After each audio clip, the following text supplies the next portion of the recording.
छावरियां Sargodha chairman महर जमीरुल हसन छावरी ने दोबारा अपने ओहदे का चार्ज एक पुरवकार तकरीब में संभाल लिया। दफ्तर टाउन कमेटी छावरिया में मुनक्किद तकरीब में chairman Malik Nawaz Awan, vice chairman Rana Abubakar, Chaudhry Mumtaz Gujjar, Raja Aqeel Ahmed, Shahryar Bhatti, Mehr Asir Chhawri, Khawaja Nasir, Khawaja Masoom, Haji Shabbir Butt, Mehr Zulfiqar Chhawri, Malik Nasir Awan, Mehr Mohammad Riaz Chhawri, Mazhar Hussain Bhatti और दीगर मौजूद थे। महर जमीरुल हसन छावरी ने कहा कि अवामी मसाइल के हल के लिए पुरअज़्म हैं।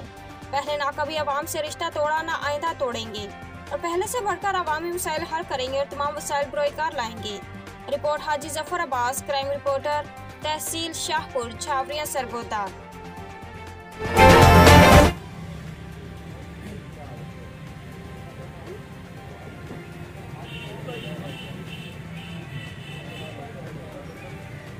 हाँ जी,